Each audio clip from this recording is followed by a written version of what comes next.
esta se llama clave del vano.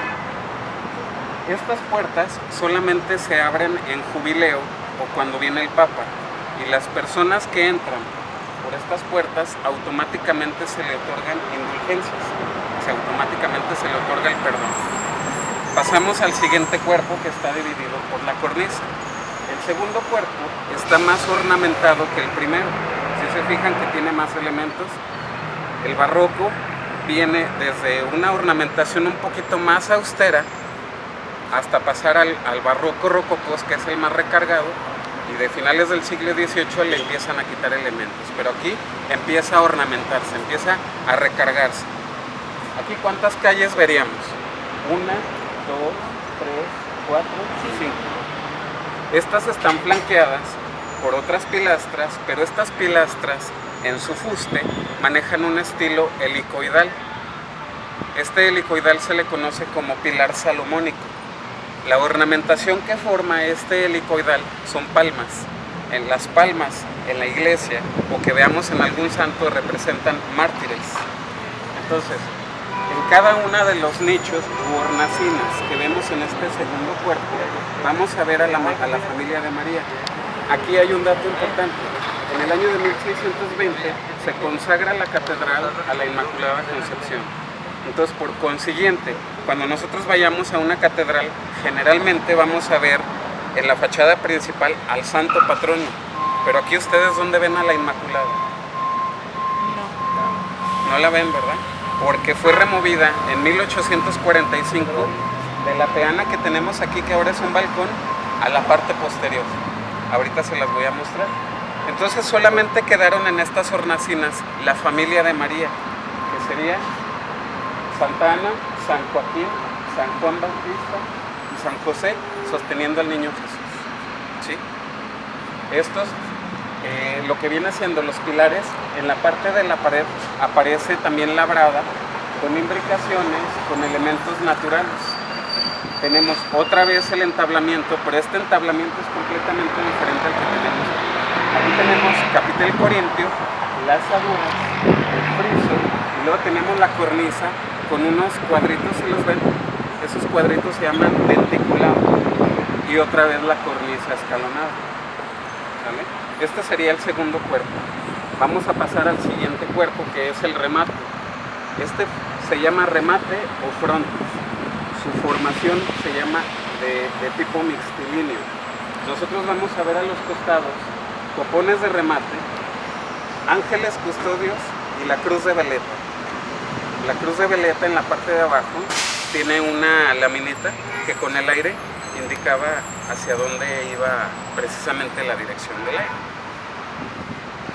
En la parte del centro de este frontis, ustedes van a ver que tenemos ahí un águila, ¿sí?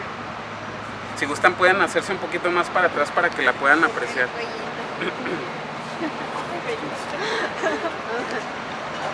¿Sí logran ver el águila que tenemos ahí? Esa se llama águila republicana. Esa se colocó en esta parte a la consolidación de la guerra de independencia, que es la bandera que traía el ejército trigarante, ¿sale? Para 1823. Pero antiguamente, antes de que estuviera esta águila, se encontraba ahí el escudo de armas de España. Lo único que queda de ese escudo de armas son los pilares de Hércules que están a los costados. ¿Sí los ven? A un costado de los pilares se encuentra un signo. ¿Sí lo logran ver? Parece como unas X, ¿no? No es un número romano. Este se llama anagrama. Es la formación de las letras María. ¿Sale? ¿Ok? Luego tenemos los campanarios. Si ustedes se fijan, toda la estructura de la catedral está sostenida por estos que se llaman contrafuertes. De los costados también aparecen, ahorita los van a ver, pero es para sostener toda esta estructura, como lo que tenemos aquí, que son los campanarios, que están formados por 3 niveles. En el primer nivel, la parte de abajo, tenemos unas pilastras adosadas, cuadradas, con el fuste acanalado. La formación del capitel generalmente es de tipo compuesto. El segundo cuerpo ya es de tipo circular, la pilastra. Igual conserva la canaladura. Igual el tercer nivel. Al llegar a la parte de arriba, que aquí no se logra apreciar, ya se encuentran pináculos, bóveda y linternilla. Y sobre la linternilla se encuentran los ángeles custodios, no solamente de la catedral, sino de la ciudad de Durango. ¿Sale? ¿Tienen alguna duda, alguna pregunta?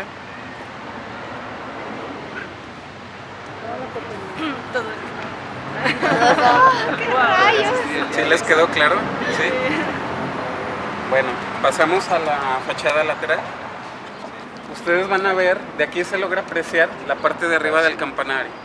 La parte de las esquinas tiene unos como castillitos con un circulito, como ventanita. Esa se llama claraboya.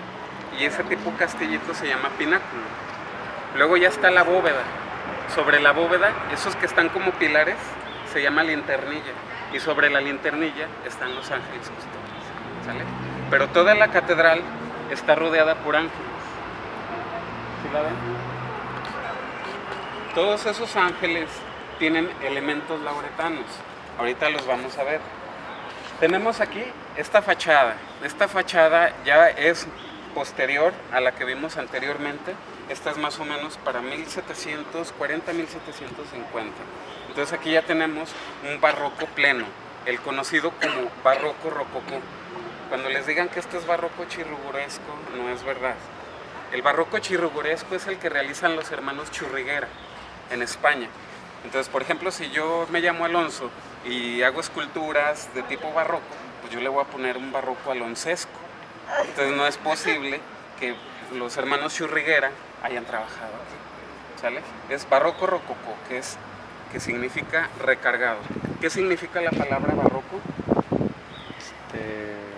Perla de forma irregular. ¿Sale? Esta terminología y el barroco en sí, como tratado de arte, se da a finales del siglo XVIII. ¿Sale? Entonces, aquí tenemos un barroco pleno o barroco rococó. Aquí va a estar dividido por la escultura o el relieve que nos realiza Miguel de Ontiveros, y en la parte de arriba, en el segundo cuerpo, Pedro de Huertas. ¿Sale? En el primer cuerpo, ¿cuántas calles tenemos? Tres calles, divididas por estas pilastras adosadas. Pero estas pilastras, en el fuste, sí conocen ustedes la composición del pilar, ¿verdad? Sí. Que es el basamento, fuste y capitel. La parte del fuste, nosotros vamos a ver distintos elementos. En la parte de abajo, un niño español enmarcado por estas guirnaldas, ¿sí? Que las está agarrando así. ¿Sale? Luego tenemos en la parte del fondo del pilar se alcanza a ver el estriado o las acanaladuras. ¿Sale? Y tenemos este movimiento helicoidal que era el estilo salomónico. ¿Sale? Entonces aquí tenemos tres elementos, por eso se le llama un pilar de tipo fritóstile. El capitel de tipo corinto. Pero estos están flanqueando otras hornacinas o nichos. Aquí los que están representados son 4 de los pilares espirituales y de los pilares de la iglesia, que son los 4 evangelistas. Aquí tenemos 2 y en la otra fachada tenemos a otros 2. Aquí tenemos a San Lucas y San Juan. Del otro lado San Marcos y San Mateo. ¿Sale? Tenemos en la calle central otra vez una arquivolta o arco de medio punto, pero la clave del vano está representada por una representación en medio relieve de follajes. Y en la parte de arriba del follaje, una conchita. Este es un elemento característico del barroco. Lo vemos en la arquitectura y en la pintura. ¿Han visto el nacimiento de Venus, de Botticelli? Ahí está. Se llama Venera. A los costados tenemos estos triangulitos que se forman. ¿Sí los ven? Se forma una escultura en medio relieve que representa una cariátide que desprende palmas. ¿Qué representan las palmas? Mártires. Porque aquí tenemos 2 mártires. Los evangelistas, los apóstoles y varios santos fueron mártires. ¿Sale? La puerta. Tenemos unos labrados en medio relieve también que representan a también los doctores de la iglesia grecorromana, que son San Gregorio y San Basilio. Tenemos el entablamiento. ¿Qué dijimos que era el entablamiento? El capitel, el friso y la cornisa. Pero la parte del friso, ¿qué elementos ven? ¿Qué símbolos ven? Tenemos una corona, una casa, un pozo. Una Cuando fortaleza. rezan ustedes el rosario, que es casa de oro, arca de la alianza, espejo de justicia, escalera al cielo, ahí están. Esos son los elementos lauretanos. ¿Sí? Y son los mismos que tienen los ángeles, que a pesar de que ya están deteriorados, cada uno de estos ángeles que están aquí arriba tenían uno de estos elementos. ¿Por qué? Porque toda esta catedral está dedicada a la Inmaculada Concepción. Cada elemento está dedicado a ella. Entonces, pasamos a lo que es la cornisa. La cornisa tiene estas figuritas que están así. Así, ¿sí las ven? Esas se llaman ménsulas. La cornisa también está escalonada y esto nos abre paso al siguiente cuerpo. El siguiente cuerpo, ¿cuántas calles tenemos? Tenemos 1, 2, 3, 4 y 5. ¿Por qué? Porque aquí están unos pilares que nos introduce desde Sevilla, España, Jerónimo de Balbas. Viene a introducir su arquitectura en la Catedral de México y hace estos pilares que se llaman pilares estípites. Y aquí nos llega muy poco de este tipo de arquitectura que se llama arquitectura neóstil. Tenemos otra vez el tritóstile porque tenemos 3 elementos, el acanalado, el afiligranado en la parte de abajo y ya muy levemente lo que es el helicoidal. ¿Por qué? Porque ahora a finales del siglo XVIII le están quitando elementos al barroco para que a principios del siglo XIX se introduzcan 2 nuevos estilos. ¿Cuáles son? El neoclásico y el neogótico. ¿Sale? Entonces tenemos en las hornacinas a los patronos secundarios de esta catedral y de la ciudad. Estos son patronos de la ciudad también y se consagran según las necesidades del pueblo. Entonces, por ejemplo, tenemos a 2 mujeres y 2 varones. En esta fachada tenemos a los varones. Ustedes, no sé cuántos católicos hay aquí, pero ¿quién se acuerda que se celebra el 23 de abril? ¿Es el de San Jorge? El día de San Jorge. En 1749, el obispo Pedro Anselmo Sánchez de Tagle consagra a San Jorge, patrono de la ciudad de Durango, con motivo del alto índice de mortandad que había de niños por picaduras de alacrán. Entonces se consagra patrono, protector contra las picaduras de alacrán, y aquí lo tenemos en la parte de arriba. Generalmente, las esculturas o pinturas que nosotros veamos en periodos anteriores, generalmente de los santos, las vamos a identificar a estos santos según el atributo que ellos tengan. San Jorge, ¿cómo lo identificaríamos? Con un dragón. Entonces, aquí, si a ustedes les interesa un poquito más lo que es la historia del arte, les recomiendo que busquen libros de iconografía. Tenemos aquí el toro. ¿Mande? No, que San Lucas y el toro. Sí, por ejemplo, acá tenemos en la parte de abajo al toro y acá al águila. Esto lo representa precisamente San Lucas. Y acá tenemos a San Mateo. Él fue un apóstol, pero ¿por qué se consagra patrono de la ciudad de Durango y de la catedral?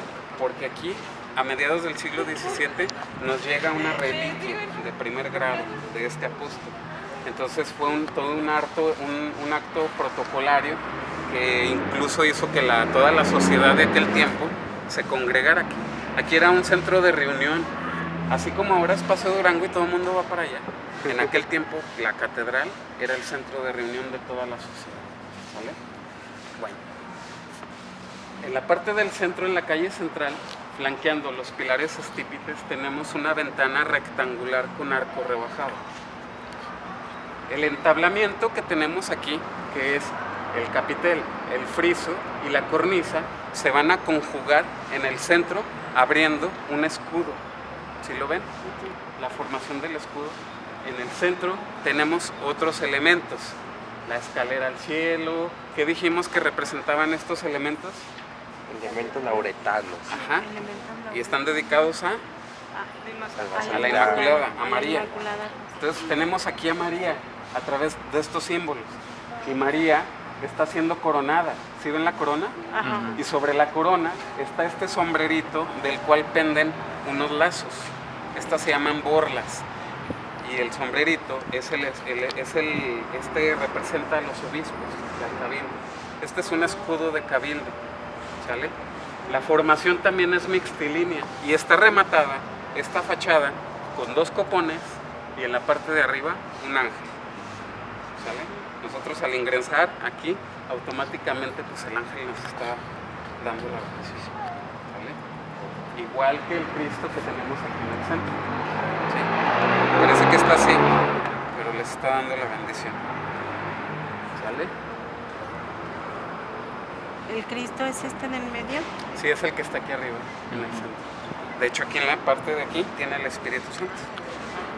De acuerdo. ¿Dudas? ¿Preguntas?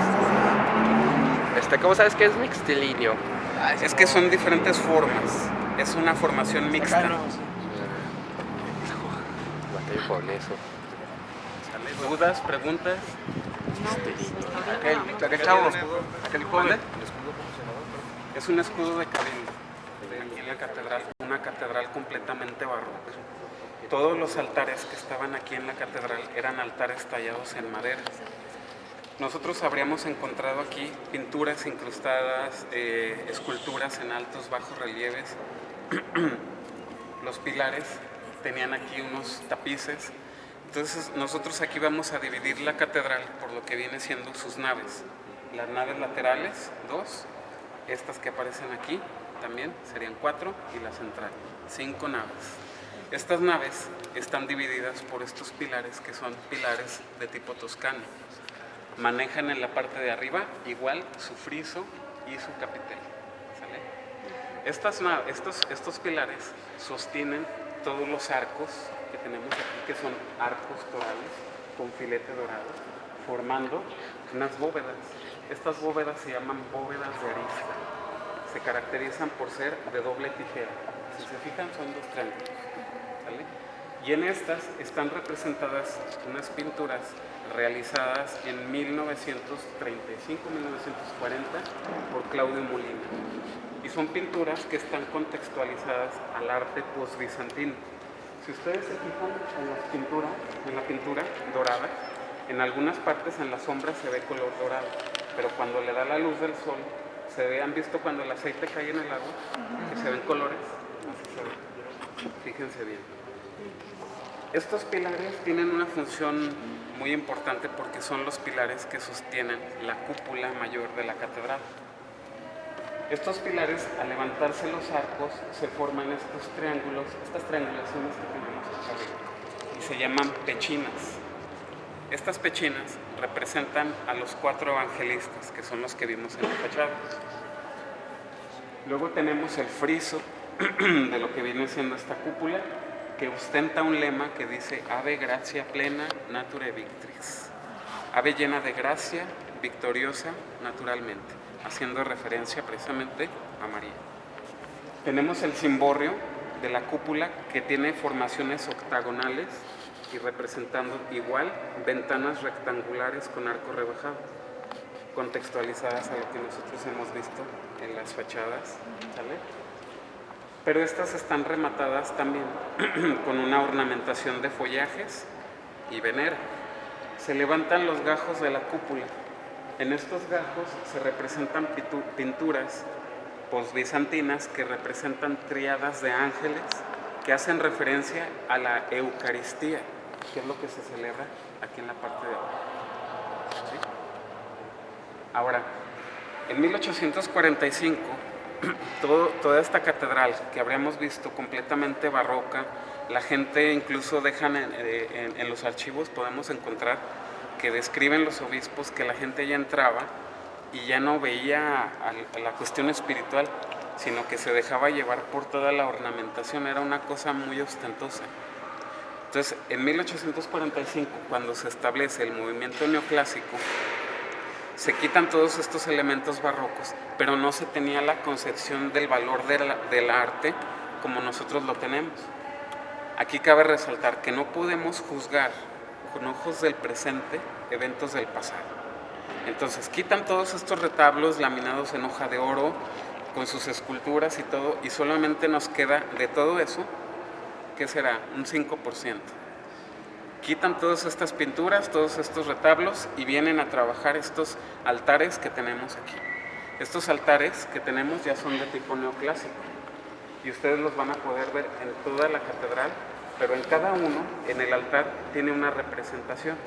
Por ejemplo, aquí tenemos que este altar está consagrado a Nuestra Señora del Rosario. Sabemos que María es una, pero tiene distintas advocaciones. ¿Qué fecha sucedió eso, perdón? 1845. Cuando se reemplazó. Se remueven todas. Entonces sabemos que María tiene distintas advocaciones, la Virgen de Fátima, la Virgen de Lourdes, la Virgen de Guadalupe, etc. Pero al fin de cuentas es la misma, y en cada uno de los altares se representa un símbolo en la parte de abajo. Es una talla que representa su símbolo, que es el anagrama que vimos en la fachada principal. María, ahí se lee. ¿Sale? Vamos a pasar de este lado.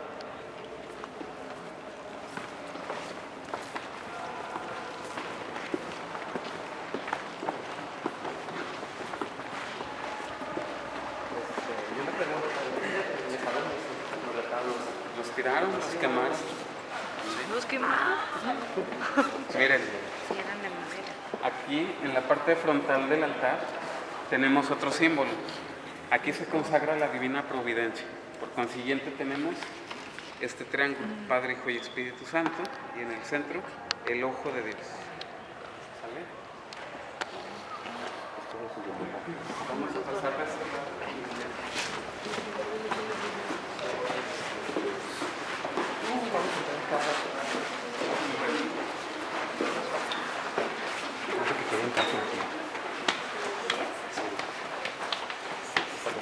Entramos a la de México y para ver la representación que son del mismo artista. Sí, no, pues como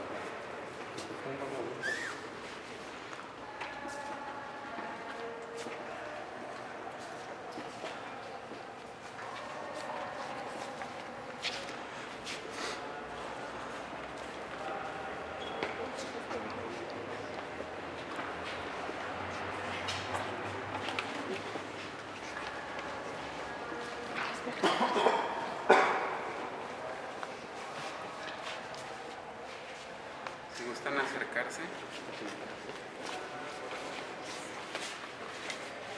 Nada más les encargo que no se sienten en los cestos porque si no se nos regañan.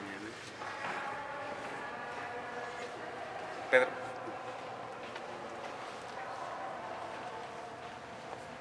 Bueno, miren, en el siglo XVIII, como les dije, toda la catedral tenía sus altares de madera. En el centro se encontraba un altar que lo describen con una talla estilo afiligranado, muy ornamentado, con esculturas de ángeles, santos, todos enmarcando a la Inmaculada Concepción, que es la patrona de la catedral. Lo que viene siendo el coro, que es esta sillería, su lugar original era en la nave central, frente al altar. En 1785 fue trasladado aquí, a la parte del ábside, y se removió de aquí el altar dedicado a los reyes.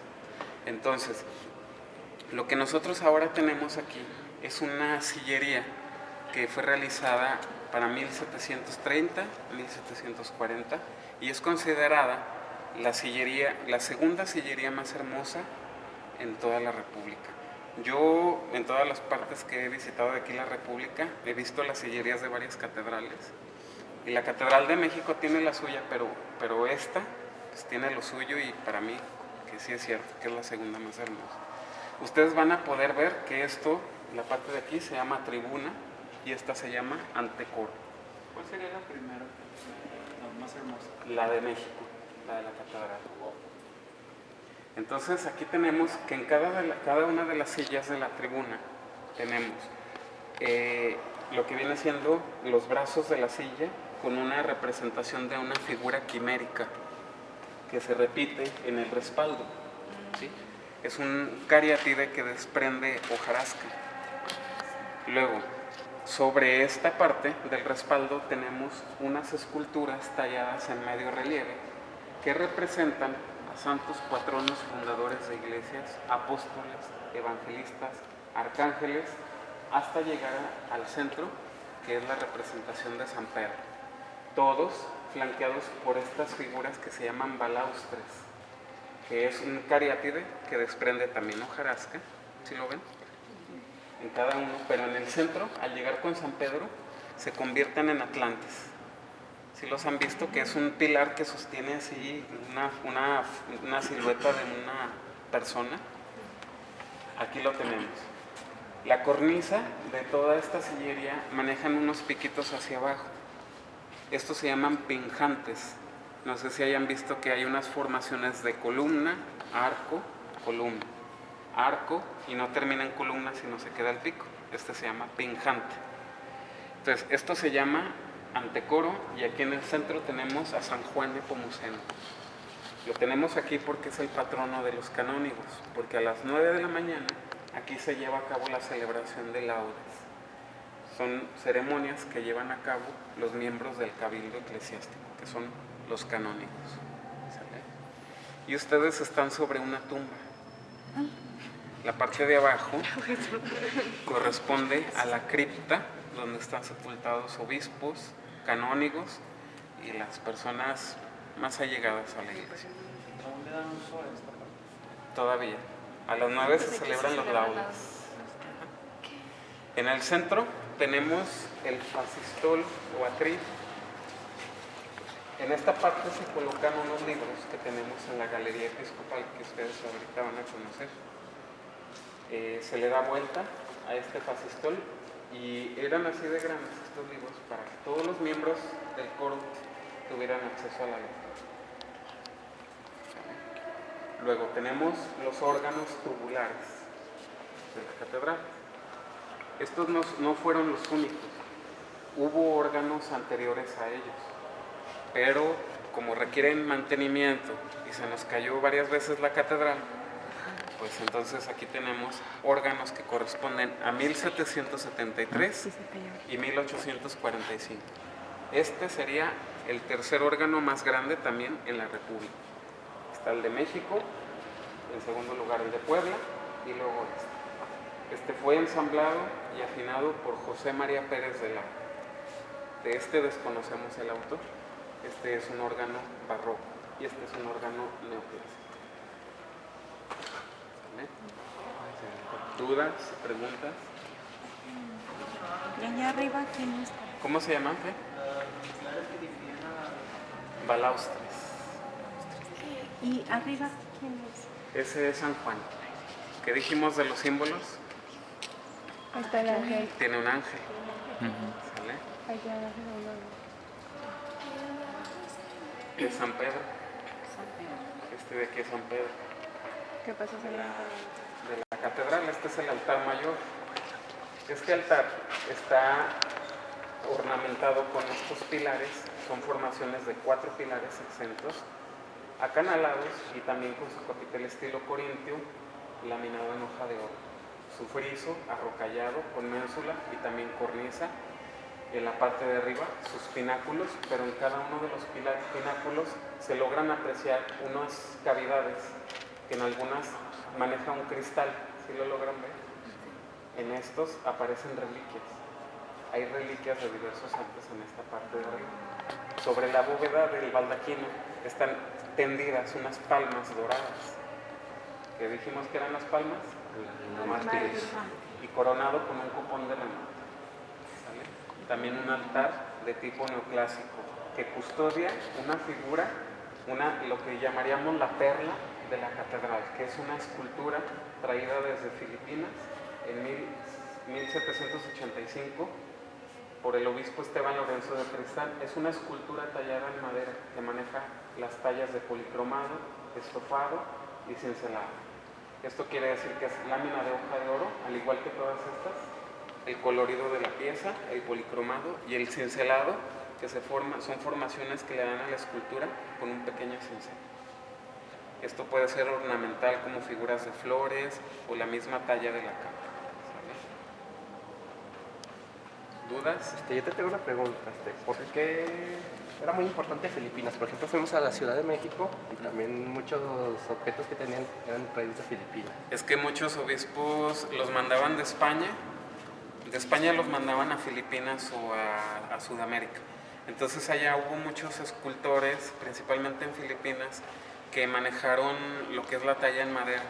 Entonces trajeron muchísima escultura, pero característicamente las identificamos, esas esculturas.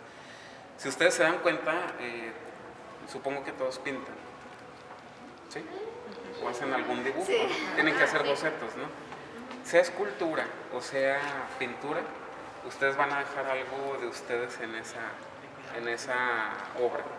Incluso muchas veces hasta se parece a ustedes, ¿sí? Le hacen incluso la formación de sus mismos labios, sus ojos. Esto incluso se hace, no sé por qué, pero muchas veces se hace inconscientemente. Entonces, con las esculturas filipinas sucede lo mismo. Esta, por ejemplo, tiene rasgos orientales. Es una virgen chinita, ¿sale? Pero esta es una pieza de muchísimo valor para la catedral.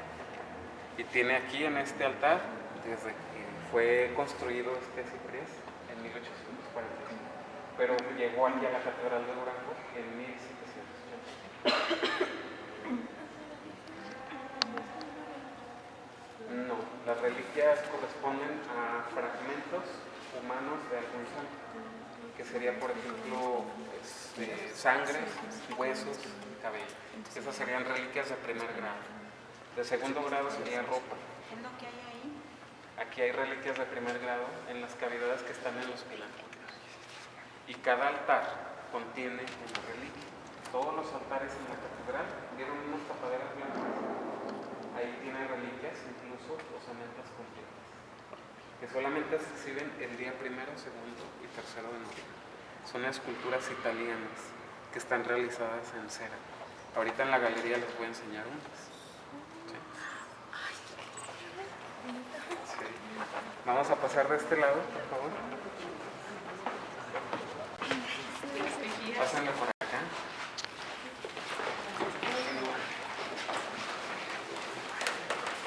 Ahora sí vamos a empezar a ver obra.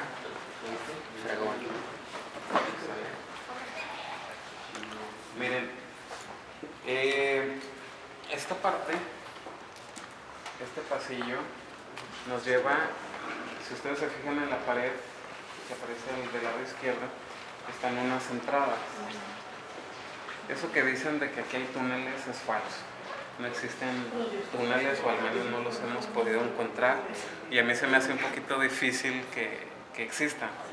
Supuestamente los túneles los hicieron por la persecución cristera, que es más o menos para 1935 más o menos. En aquel tiempo nosotros acabamos de pasar por una etapa que fue revolución, entonces el país estaba completamente fregado económicamente. Entonces no existían los recursos como para poder hacer algo así, ¿no? Implica bastante dinero, pero hay gente que dice que no, que hasta bajaron en caballo y fueron a salir a San Agustín y que salen por Santa Ana. Nosotros no hemos encontrado nada, y yo aquí en Catedral tengo más de 25 años. Entonces, lo único que hay aquí en la parte de abajo son las criptas donde están sepultados obispos canónigos, como les había dicho. Nosotros tenemos alrededor de 8 cámaras mortuorias donde se encuentran unas literas, donde están sepultados está el primer obispo, Gonzalo de Hermosillo, Pedro Tamarón, se encuentra aquí Gabriel Olivares, que es un obispo de finales de 1700, que será 1790, y de ahí el orden consecutivo hasta llegar con el señor arzobispo Santiago Zuviría y Manzanera y Francisco Mendoza y Herrera, que son obispos más o menos de 1910. Algunos otros obispos están sepultados en otras capillas, como González y Valencia de 1957 y Antonio López Sabiña del año 2004. Entonces, les digo, son 8 recámaras mortuorias, y este pasillo nos muestra también una vitrina donde se encuentran las pértigas de la archicofradía. La archicofradía es una sociedad que se fundó por bula papal en el año de 1620. Originalmente eran indios de aquí, pero ya con la evolución, con el paso del tiempo, ya ahora son las personas más acaudaladas actualmente aquí en Durango, los dueños de ferreterías y familias que vemos de renombre, que escuchamos a veces por ahí. Y aquí pues ellos toman las pértigas y cuando se llevan a cabo celebraciones especiales, ellos custodian al obispo y se sientan en la nave lateral en unos sillones que están allá a los costados. ¿Sale? Tenemos también este confesionario que es completamente diferente a los que tendríamos aquí de la nave lateral izquierda y derecha. Aquellos confesionarios son de principios de 1900, pero este es un confesionario de finales del siglo XVIII. Está ornamentado con sus cariátides también, que desprende esta ornamentación de elementos naturales, la venera, y este es el confesionario que menciona una supuesta leyenda. Sabemos que las leyendas tienen un pequeño fragmento de verdad y el 95-98% de la historia pues es un cuento, pero es parte del romanticismo de nuestro Durango, es parte de nuestra identidad, es parte de nuestras tradiciones. ¿Cómo se llama la leyenda? La leyenda que alberga este confesionario se llama la leyenda del confesionario que movió el diablo. ¿Qué? El confesionario que movió el diablo. Si a ustedes les gustaría conocerla, están los libros de leyendas de Manuel Osoya Cigarroa, que por ahí los venden en varias librerías. Se había escuchado que el momento que el diablo aparece ahí, en la parte de arriba se rompió completamente. Sí, pero no, son leyendas. Nosotros, por ejemplo, lo hemos movido. También han dicho que está todo arañado en la parte de atrás. Yo no he visto ninguna de ellas. Como les digo, el 98% de la historia es un cuento. ¿Sale? Vamos a pasar de este lado.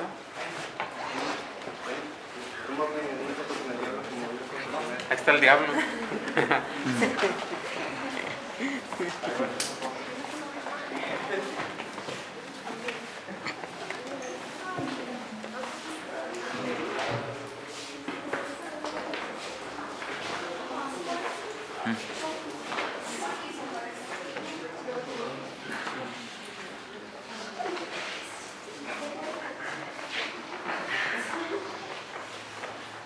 Pasen, por favor.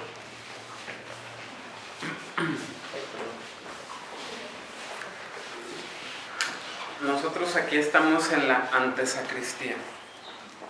La antesacristía de la sacristía mayor, valga la redundancia. Tenemos aquí una pintura. Esta pintura que tenemos aquí es un cuadro de uno de los pintores más importantes y de más renombre en el periodo novohispano durante el siglo XVIII. Su nombre es José de Ibarra. Tenemos la representación de la Virgen de Guadalupe. Aquí es un dato muy importante el ver una pintura de la Virgen de Guadalupe en el siglo XVIII, porque la persona autorizada para realizar un cuadro de la Virgen de Guadalupe fue Miguel Cabrera.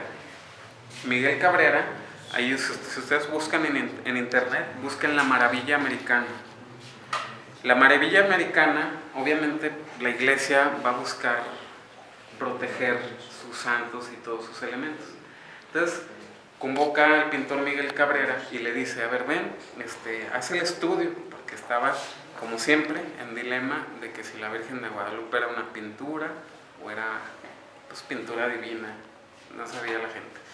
Pues llega Miguel Cabrera y dice, no, si esto no sé, o sea, le prestaron la tilma de Juan Diego, y él dice, no, es que esto, en la Maravilla Americana dice, esto no sé qué sea, esto es completamente divino, no sé si sea pintura, no sé, esto es completamente pintado por Dios.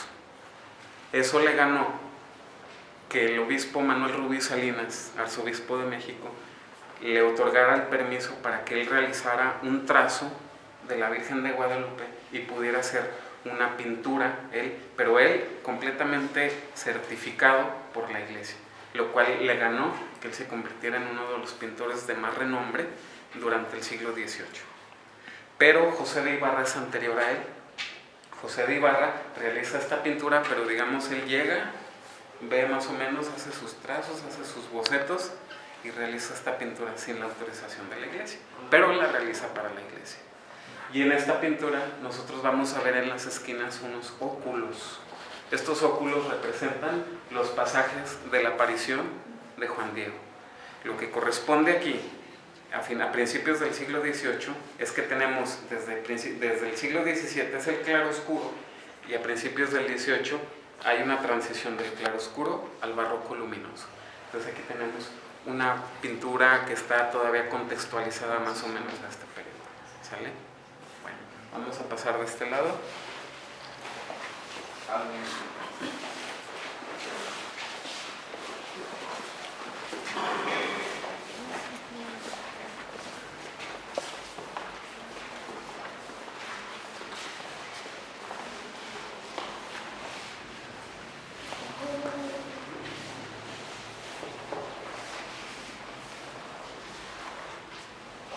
Bueno, estamos en la sacristía mayor. Los obispos ingresaban por esta área, se revestían, y aquí en esta parte tenemos esta pileta que se llama sacrorum.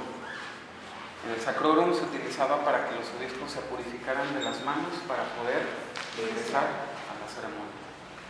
Este sacrorum fue realizado ya para 1940 aproximadamente, y fue realizado por el obispo don José María González de Valencia. Por eso tiene su escudo episcopal, que representa precisamente el capelo, las borlas, la cruz de Lorena.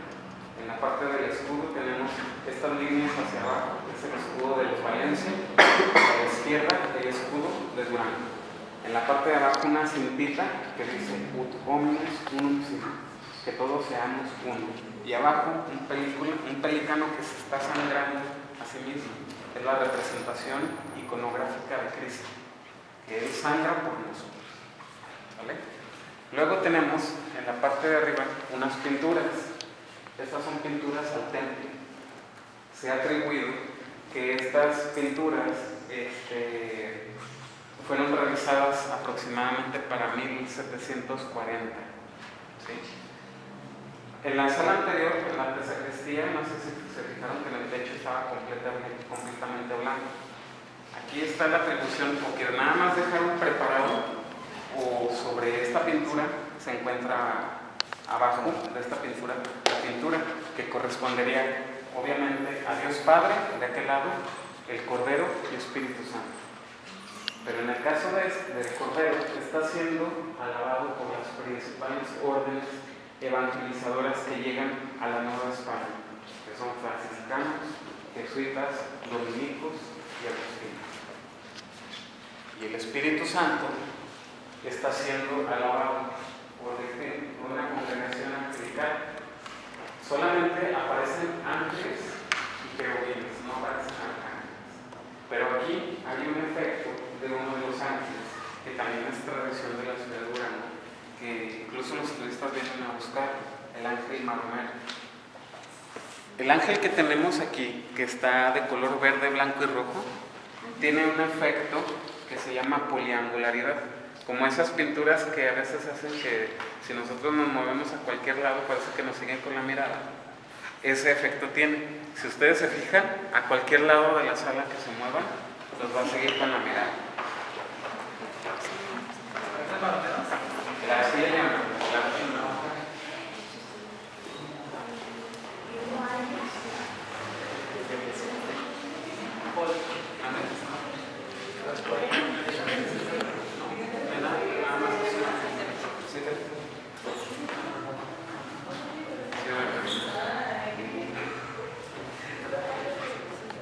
el efecto es poliangularidad.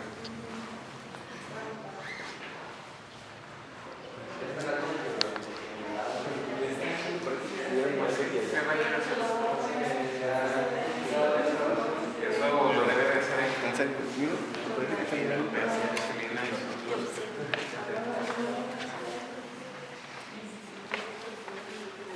¿Sí? Bueno, aquí a los costados tenemos unos espejos. Estos son del siglo XIX y estos son del XVIII. Estos tienen hoja de oro. Y pues aquí ustedes estarían reflejando en un espejo donde se reflejaron personas en aquel tiempo. Tenemos aquí, ahora sí, lo que viene siendo la pintura. Estas son pinturas que datan del siglo XVII, realizadas por otro de los pintores novohispanos más relevantes en la Nueva España. Su nombre es Juan Correa. Tenemos, si ustedes se fijan, o no sé si conozcan ustedes la pintura de Peter Paul Rubens, ¿sí? Busquen por ahí si tienen chance por internet y van a ver que se encuentran muy similares las pinturas. Los artistas les llegaban litografías, por ejemplo, de la pintura de Rubens, y ellos decían, aterrizaban la idea, descomponían la pintura y ellos la hacían a su modo. Pero es muy similar. ¿Cómo se llamaba el pintor? Este es Juan Correa, Y del que se inspira Peter Paul Rubens. Tenemos la adoración de los reyes, la natividad, la ascensión y la resurrección. Los 4 cuadros son de Juan Correa, siglo XVII. ¿Vale? Y aquí, en esta parte, tenemos otra pintura. Pero esta pintura es un icono de la ciudad de Durango. Como les mencioné anteriormente, los patronos se consagran según las necesidades del pueblo y de la iglesia. Entonces aquí tenemos a San Jorge, pero está pintado, el artista, el obispo le dijo, a ver, hazme un cuadro de San Jorge, pero el artista lo hizo, digamos, representado completamente en la ciudad de Durango. En la parte de abajo, si ustedes se fijan, ¿sale? El dragón está desprendiendo toda esa ponzoña, ese veneno, manifestado precisamente en estos animales que se caracteriza en esta región, precisamente con este tipo de animales. De hecho, hay víboras de cascabel, vinagrillo, escolopendras, ¿no? No, este es de José de Ibarra. De hecho, hay una historia de San Jorge que vino aquí a Durango. ¿San Jorge? Que se supone, ¿no? Que aquí pues, está representado cuando era joven, cuando era un guerrero. Pero se supone que cuando vino a Durango ya era un fraile ya viejo, ya más sabio, que estaba buscando llevar la palabra. Entonces dicen que se topó que vino aquí a Durango y que se encontró a un hombre dormido que iba a ser a punto de picado por un alacrán. Todos sabemos que en esos tiempos no había antídotos, entonces si te picaba un alacrán, pues ibas a morir. Entonces dicen que San Jorge llegó y agarró el alacrán con la mano. Entonces pues, el hombre se despertó y resultó ser que era un mercader, que trabajaba aquí en el Cerro del Mercado, un minero muy rico, y en favor a San Jorge le regaló un cáliz de oro. Entonces, pues, Está interesante. ¿Quién te contó esa historia? por un lado la leí, no sé de dónde. Pues miren, como les digo, hay diversas historias de San Jorge. Hay un libro que se llama La leyenda dorada de Santiago de la Vorágine, que fue escrito en el siglo XV. Santiago de la Vorágine hace una biografía de todos los santos. Entre ellos viene San Jorge. La historia de San Jorge se remonta al siglo VIII, siglo IX. San Jorge aparece representado como un soldado romano converso del paganismo al cristianismo, que derrota a un dragón para salvar a una princesa de un reino, y que para convertirlos a todos al cristianismo, a la princesa le quitó el cinto y lo ató del cuello para poder llevarlo al lugar donde este dragón estaba acechando a todo el pueblo, porque tenían que ofrendar a una persona. Entonces él llega y la princesa lo trae con su cinto y hace que todos se conviertan al cristianismo, y posteriormente San Jorge. De hecho, ahí está el alacrán. Pero sí, es parte de la tradición, como la historia que nos cuenta aquí su compañero, existen muchísimas. Realmente estas son leyendas, ¿sale? No tienen una documentación historiográfica que pudiera avalar la existencia precisamente de San Jorge. Pero iconográficamente nosotros tenemos que San Jorge está siendo sostenido por la iglesia, que es el caballo. ¿Dudas, preguntas? ¿No? Pasamos de este lado, por favor.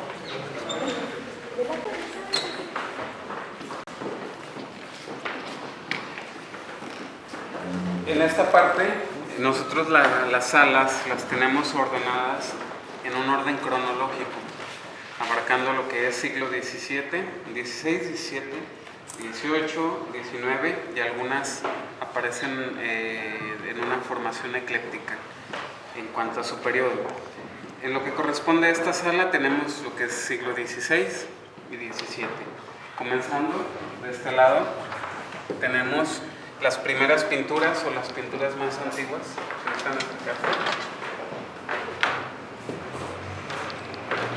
Tenemos aquí en primer plano una pintura que corresponde a principios de 1700, pero la pintura está realizada bajo el contexto post-bizantino, retomando precisamente el bizantino. Estos se llaman íconos, son figuras planas, carecen de perspectiva. Esta representación es la Virgen del Pópulo, es la patrona de Roma, es traída a la ciudad de Durango por promoción de los jesuitas y sabemos que existen 3 copias de esta obra. Una se encuentra en Roma y otra en Sevilla y esta, del mismo autor. Conservan su marco tallado en madera, policromado y estofado. Pasamos de este lado.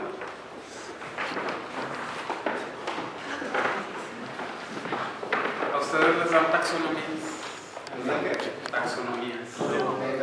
¿No?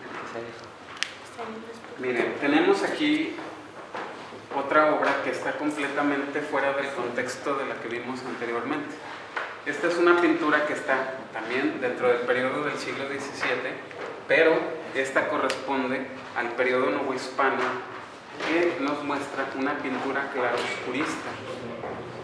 Esta pintura, además de ser de tipo claroscuro, está ensombrecida por el acabado que tiene, que es un barniz.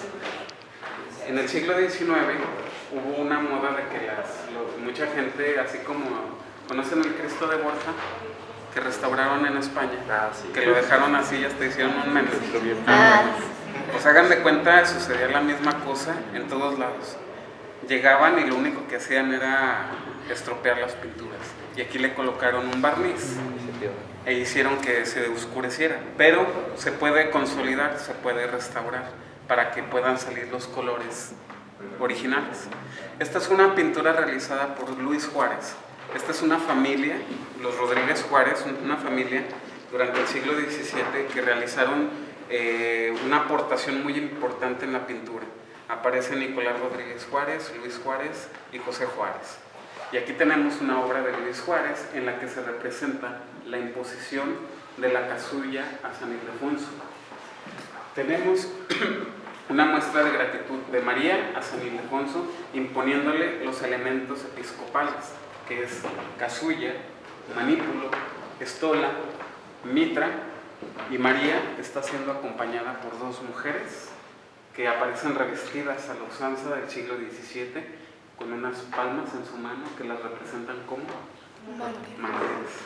Y en la parte de abajo una fiel devota con una vela a quien se atribuye manda hacer la pintura al santo de su devoción, conservando su marco tallado en madera, laminado en hoja de oro y ornamentado con elementos vegetales. ¿Sí? Pasamos a este lado.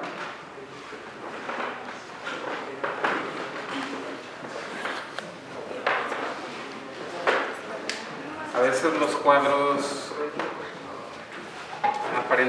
aparentemente nos pueden decir poco, pero representan mucho. Tenemos esta pintura que está dentro del contexto también barroco claroscuro, pero esta pintura está contextualizada al manierismo, porque la pintura de esta figura principal, el primer elemento, está completamente desproporcionado a los elementos secundarios que tenemos aquí. Tenemos a San Carlos Borromeo, que es un cardenal que aparece incorrupto en la Catedral de Milán. Este cardenal representa en esta pintura la reforma y la contrarreforma de la Iglesia. Sabemos que en el siglo XV aparece Lutero con sus 11 tesis que refutan todo lo que aparece como institución de la Iglesia. Entonces la Iglesia buscó renovarse, celebrando un concilio en el año de 1563, y este concilio se llamó el Concilio de Trento. Entonces, en este concilio se vieron distintos aspectos que abarcaban desde la liturgia como el hecho de evangelizar. Ahorita ustedes, si envían un mensaje, ¿cómo lo podrían hacer? ¿Cómo podrían dar un mensaje a ustedes? Por WhatsApp. ¿Qué más? Por teléfono. ¿Qué más? Pues hay muchísimas formas, por radio, televisión, etc. Pero en el siglo XVI, ¿cómo lo harían? Escribiendo. A pie. Bueno, pero por ejemplo, si vamos a llevar un mensaje de conversión, no vamos a mandar cartas a toda la gente. Entonces, ¿cómo lo vamos a hacer? A través de la pintura, la escultura, la literatura. Y es un movimiento que trasciende socialmente. En aquel tiempo la sociedad se impregnó del barroco. ¿Vieron la entrevista con el vampiro? O Piratas del Caribe, ¿cómo se vestían? Las mujeres con su corset y sus vestidos. Los hombres usaban sus pantalones hasta aquí, hasta la rodilla, y su calcetota hasta arriba. Ajá, sus camisas de holanes, su chaleco bordado en hilo de oro, de plata, y su saco, sus pelucas y todos maquillados, igual que las mujeres. Esta es una sociedad barroca. La mentalidad es una mentalidad barroca. Entonces tenemos una pintura barroca. Entonces San Carlos Borromeo representa precisamente esto, que es el que los obispos y cardenales se convierten a partir del Concilio de Trento en representantes del Papa y del Rey. Entonces él aparece representado con su capa magna frente a un Cristo en representación de espiritualidad. Luego, aquí tenemos otro cuadro. Estos son siglo XVII, más o menos 1680 aproximadamente. Esta, por ejemplo, data de 1620. ¿Qué ven ustedes en similitud de otros artistas que puedan apreciar en esta obra? Si ustedes ingresaron a la escuela de pintura, es porque ustedes ya traen un gusto en la pintura, ¿no? Y conocen a algunos pintores. Por ejemplo, alguno de los pintores más importantes en el Renacimiento.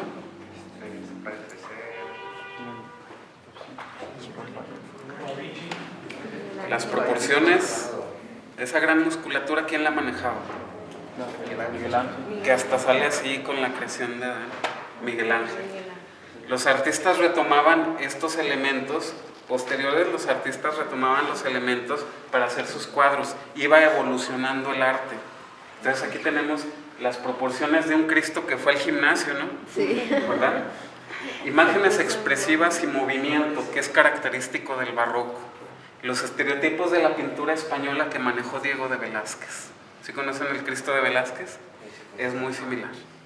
¿Sale? Esta pintura es realizada por el pintor sevillano Sebastián López de Arteaga. ¿Sale? Vamos a pasar de aquel lado.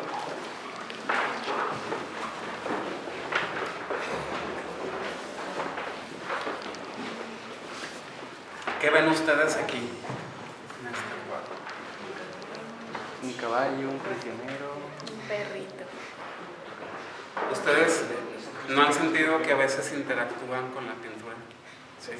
Como que, así como que Como si estuvieras ahí. el espectador se vuelve parte de la obra, porque nosotros aquí estamos frente a una ventana en la que estamos atravesando el tiempo para ver la crucifixión de Cristo, y ellos se están comunicando con nosotros, nos están diciendo, observa.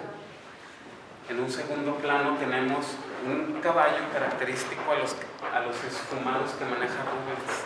¿Sí?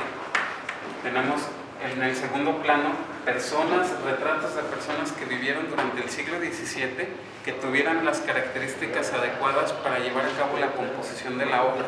Yo como artista, para hacer algo más realista, me encargan la crucifixión, voy a buscar un cuate que tenga más o menos, que se parezca a Jesús, ¿no? ¿No? A ver, tengo cuates que parecen maleantes. A ver, a mi amigo Juanito, lo voy a retratar. A Rodrigo, ahí está. ¿Sale? Esto es parte del realismo. Y en un tercer plano, estamos primer plano, segundo plano, y en tercer plano tenemos a María, San Juan y María Magdalena. Esta se llama perspectiva. ¿Han visto la pintura, la retrospectiva? Sí. Las meninas de Velázquez, que sale ahí Velázquez, por Sí. Que se ve que es en una... o los Arnolfini. Estos son elementos que hay que tener en cuenta, precisamente, con los puntos de fuga. ¿Ya vieron puntos de fuga, proporciones? Vamos a pasar aquí, por favor. José Juárez es el artista. ¿Qué es este triángulo? Ahorita se lo voy a explicar. Cuando las pinturas Se rentela. desmantelan, se coloca otra capa de tela que sea del mismo tipo y luego se vuelve a pintar si existe un modelo. Si por ejemplo esta pintura se le rompe la parte del libro y yo tengo una fotografía, el restaurador lo puede hacer con los criterios de la foto. Pero si no existe un registro de que el libro era así, no se lo puede poner. Miren, aquí, ¿se acuerdan del pirámide que les mencioné que estaba en el altar mayor? Sí. Esto es lo único que quedó de esa pirámide. Es la Inmaculada Concepción, realizada en 1749 para el altar mayor. Es una representación como la menciona el Evangelio de San Juan. Ella vendrá vestida de sol, con la luna a sus pies, limpia de pecado original, asentada sobre una peana laminada en hoja de oro. Maneja esas técnicas que es policromado, estofado y cincelado. ¿Qué dijimos que eran? El laminado de hoja de oro, el colorido de la pieza y las figuras que se forman alrededor de toda la pieza. Tiene una base de preparación en plata, la capa, por eso se da esa tonalidad azulada. Esta Inmaculada, después de que fue removida, para los años 70 se encontraba en el coro. Entró un protestante y la golpeó con un bat, por eso le cendieron los ojos. Fue restaurada más o menos para los 80s con el párroco de ese tiempo que era Juan Antonio Díaz, y ahí le dejó en la capa, ahí está la firma, no sé si la logran ver, ahí dice Juan Antonio Díaz.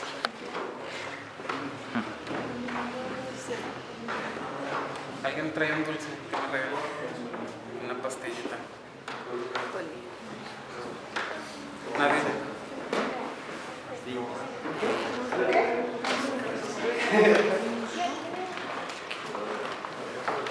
Gracias. Es droga.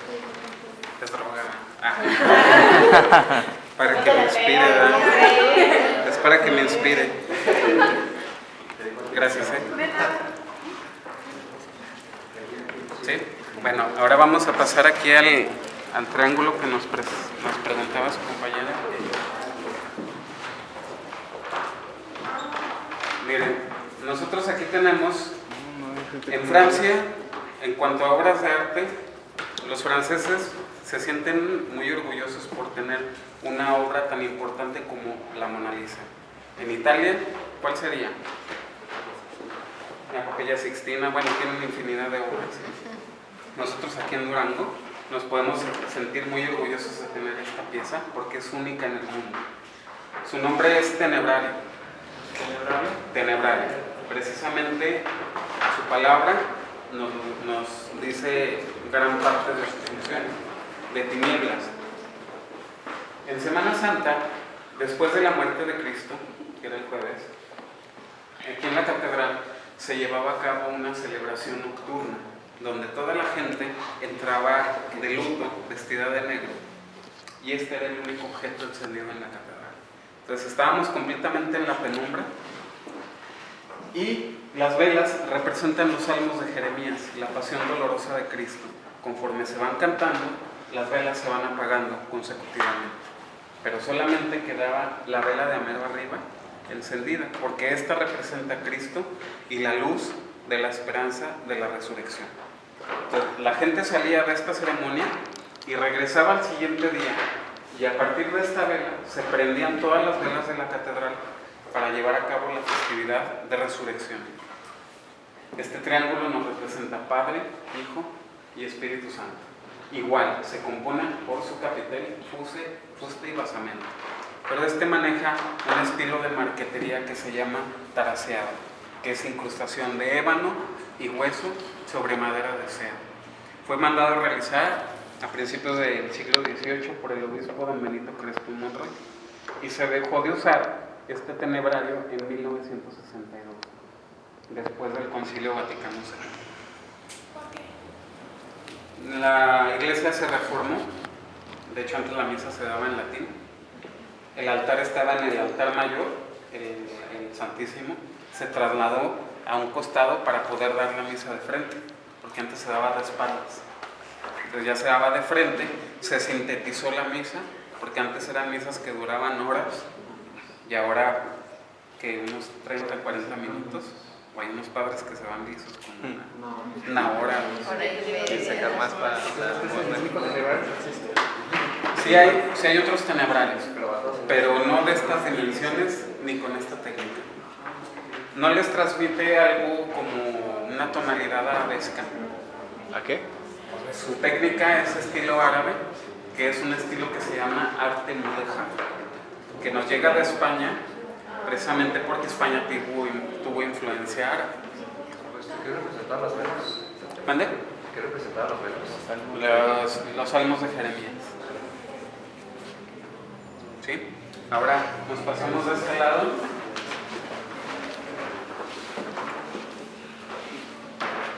Nosotros aquí tenemos el que se atribuye sea uno de los cristos más antiguos aquí en la ciudad de Durango.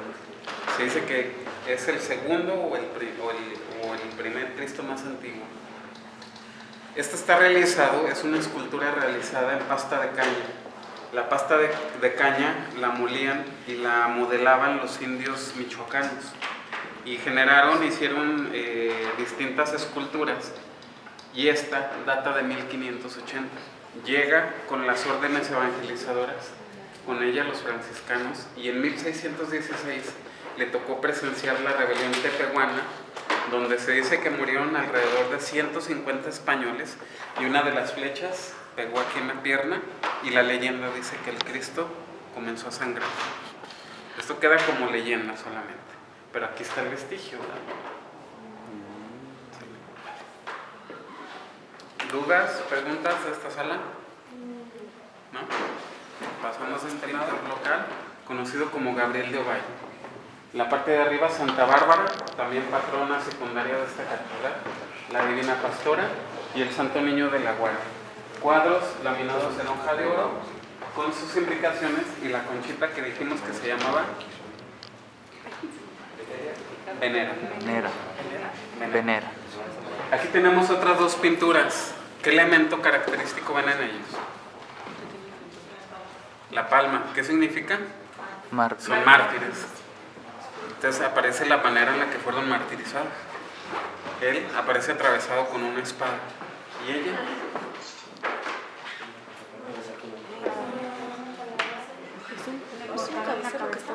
A ella le cortaron la cabeza, pero antes de ser decapitada, fue atada a este círculo de puntas de acero que la leyenda menciona que al tocar su cuerpo se empezaron a quebrar. Por eso en la parte de abajo aparece como despostillada.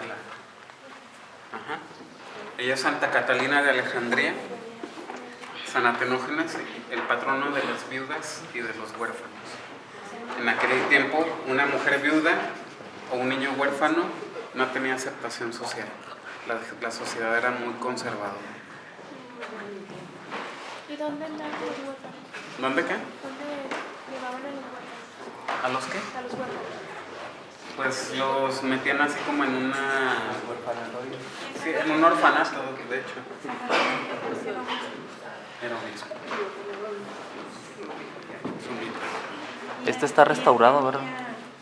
Fíjate que no, ¿O por qué se ve esa? Se ve limpia la pintura, pero no, más bien la han cuidado. Ah, Más bien. ¿Se fijan los paisajes que tienen aquí? Más o menos que a dónde los transportan estos paisajes. En España. ¿A España? Como este de acá, como que Italia. Que me hacen más italianos, ¿no? Sí, de hecho sí. Los difuminados muy característicos a la pintura de Rafael, por ejemplo. Miren, nos pasamos aquí a la vitrina. Aquí tenemos otras esculturas. A ver, ¿quién va a ser el voluntario que nos las va a describir? Samantha. También sencilla. Es José y María. Ajá. Policromadas, estofadas y cinceladas. Las esculturas que vemos agregadas a un muro, ¿qué son? La escultura de medio relieve. Cuando está bajo el muro, bajo relieve. Y si no está en un muro y está así, Es de relieve alto. escultura exenta. exento. ¿Sale? Es una escultura tallada en madera, ¿será barroca? ¿Ustedes qué creen? No. No. ¿Por qué no? Si fue realizada en el periodo Sí, el porque barroco. tiene los tres, ¿no? Miren, todo lo que está dentro de un periodo es barroco. El barroco desde el Renacimiento, finales del siglo XVII y del XVI hasta finales del siglo XVIII. Todo eso es barroco. Aunque no lo parezca, pero es barroco. ¿Sale? San José y María, ¿sí? Policromados y estufados. Pero no solamente hay esculturas, sino también pinturas como estas aquí. Estos son parte del retablo. ¿Se acuerdan que les dije que los altares estaban ornamentados con pinturas y esculturas? Los arrancaron, pero se trajeron parte del marco en estos dos. Estos son los éxtasis de San Felipe Neri, realizados por Juan Antonio Aguilera en 1730. El primero, la manifestación del Espíritu Santo, que desciende en forma de luz, entra por su boca y le inflama el corazón, llenándolo de gracia al grado de desfallecer y ser asistido por ángeles. ¿Sí? San Felipe Neri se encontraba en los santos oficios y se separa para tener visión de la Sagrada Familia. Padre, Hijo, Espíritu Santo, María, San José, Santana y San Joaquín. Y de este lado tenemos a San Felipe Neri, la sanación de María, y él aparece levitando sobre la cama, apartándose de los médicos para tener acercamiento de María. ¿Sale? Pasamos de este lado.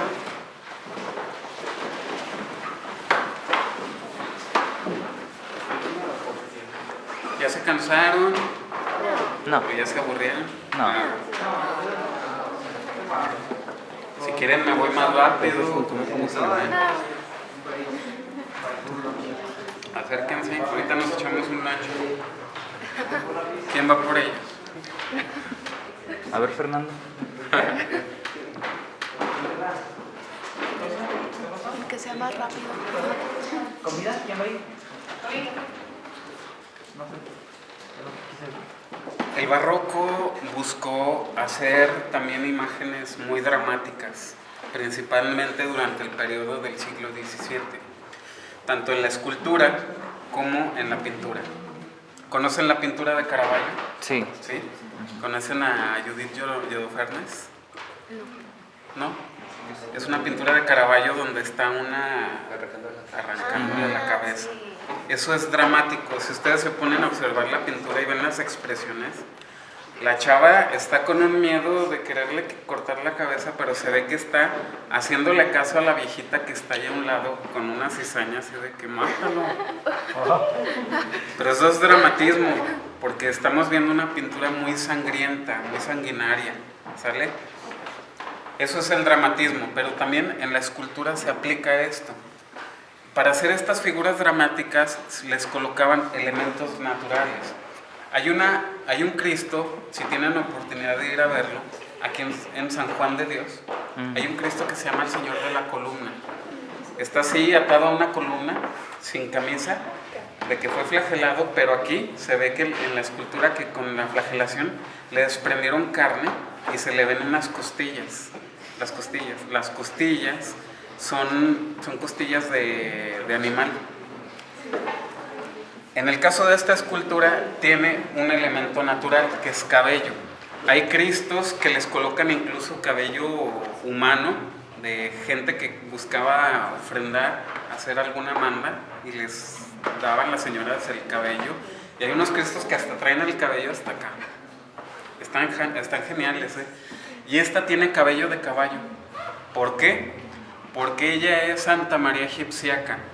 Santa María Egipciaca fue una prostituta que ejercía su oficio tanto por necesidad como por gusto. Entonces ella ve que se dirigía una procesión a Jerusalén. Ella se adjunta y cuando llegan a Jerusalén, esta procesión entra a un templo cristiano, pero ella al momento de querer entrar no pudo accesar. Escuchó la voz de Dios y se sintió arrepentida, y al momento de escuchar esa voz de Cristo se despojó de su ropa y decidió vivir como ermitaño el resto de su vida y no vestirse con ropa, sino con su propio cabello. La representación iconográfica que tenemos aquí es que independientemente de la belleza, inteligencia y juventud, todos vamos a atravesar por la muerte, pero evocados a nuestra fe.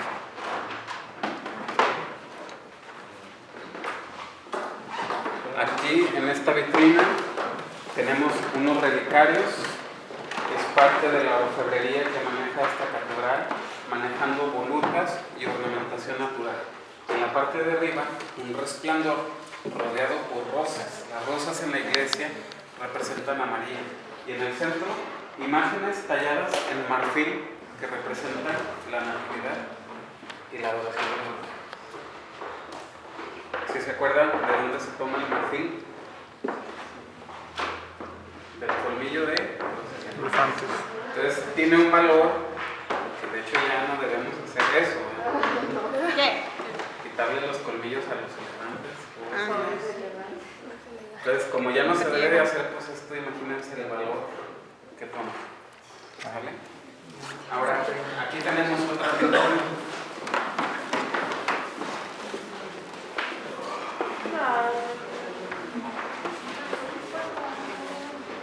Tenemos aquí, todos son católicos o algunos son atalayas. ¿Quiénes no son católicos? Ustedes no son católicos, ¿verdad? ¿Quiénes sí son católicos? Bueno, ¿algún católico que me pueda decir qué significa esto? Padre, Hijo, Espíritu Santo. ¿Por qué? Porque en el pecho de cada uno está representado de distinta forma. Por ejemplo, en el de la derecha es el Espíritu Santo, en el medio es Dios y el del otro lado que tiene el Cordero es Jesús. ¿Y por qué son iguales? Porque son el mismo. Exactamente. Se fijan que solamente con observar y a veces ya con el conocimiento que traemos sabemos interpretar. Los tres están sentados sobre el mundo, rodeados por distintas jerarquías angelicales. Esta es la manera de evangelizar en el siglo XVIII. No cualquiera tenía acceso a la lectura ni al conocimiento, solamente los allegados a la iglesia. Firmada por Francisco Martínez, que realiza esta pintura, y estas dos, que son los patronos fundadores de la congregación jesuita, San Francisco Javier y San Ignacio de Loyola. ¿Ese no tiene rostro? ¿Cuál? ¿Este? ¿Cómo está? Ah, ya. Oh. Ahora acérquense de este lado.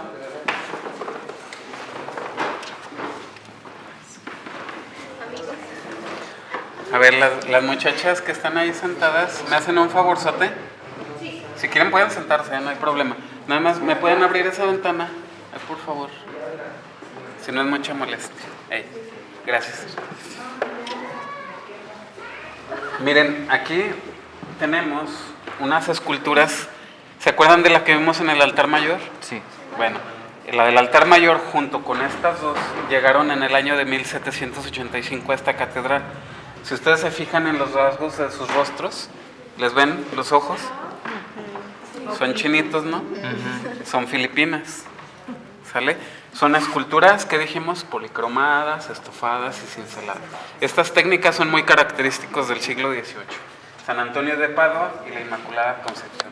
Y en el centro tenemos una reliquia de primer grado. ¿Qué dijimos que era la reliquia de primer grado? ¿Alguna parte de la persona?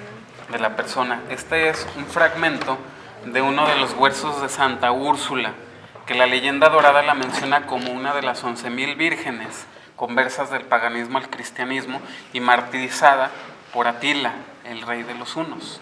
La urna que la custodia es un trabajo de filigrana en plata que maneja similitud a un mausoleo o catafalco por el tipo de arquitectura que maneja, que son pilares, pináculos y bóveda. ¿Sale? ¿Alguna pregunta? ¿Ustedes creen que son reales? ¿No? ¿Qué dijimos de las reliquias? Son reliquias de primer grado. Son santos decapitados en el siglo VIII, siglo IX, que sus cráneos corresponden a Santa Faustina y San Benedicto. ¿Sale? Sobre el cráneo, una escultora conocida como Catalina Laurenzana, en el año de 1840, hizo un trabajo de reconstrucción de modelado en cera. Pero en la parte de atrás del rostro se ve parte del cráneo de la cabeza. Asómense. Cuando me muero, Heredas tu cráneo para poder hacer un... Dale, que Oli se encargue de la restauración.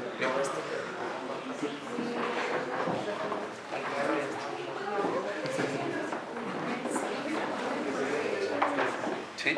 La pintura que nosotros vemos aquí, de aquel lado, de autor anónimo y de finales de 1700, Jesús en el sepulcro, pero en el momento preciso en el que Dios Padre viene a resucitar.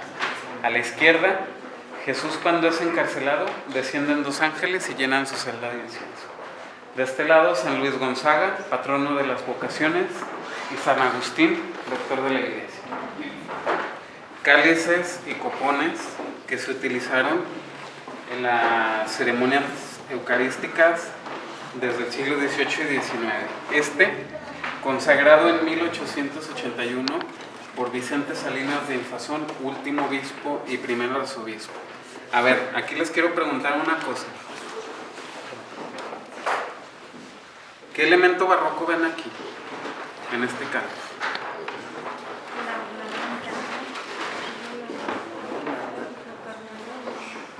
Está sobrecargado, sí. Pero hay un elemento que vimos ahorita. A ver si se acuerdan. Las cariátides. Las cariátides. Las cariátides. Bueno, sí, pero hay otro elemento que vimos, muy peculiar. Describiéndola toda, a ver cuál. Específicamente lo vimos en las fachadas laterales. Las ménsulas, Que los conocía. que parecen estípite. Es un estípite. Aquí tienen un pilar estípite. Punto extra para el Te voy a poner una estrella. un alacrán. ¿Sale? Este es un objeto que se ve impregnado por el movimiento barroco, manifestando un pilar estípite en la parte del vástago, bustos de césares, apóstoles y evangelistas enmarcados por concha. Este cáliz fue consagrado en 1804 por el Papa Pío VII. Aquí tenemos un chorro de cálices consagrados por papas. Hasta yo me sirvo refresco ahí. Pasan de este lado.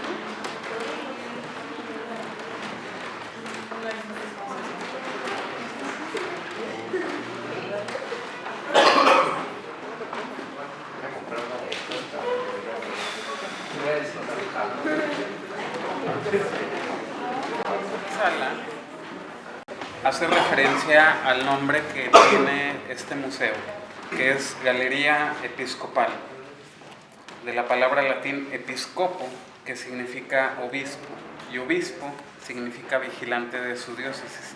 Las principales diócesis en la Nueva España contenían este tipo de colección de retratos. Las principales diócesis eran México, Michoacán, Guadalajara, Puebla y Durango. Durango correspondía a un extenso territorio y fue considerada la diócesis con el territorio más grande en todo el mundo. Entonces, nosotros aquí vamos a ver en estos cuadros, si gustan acercarse,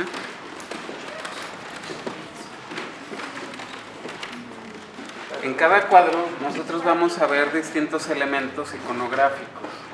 En la parte de arriba, un blasón.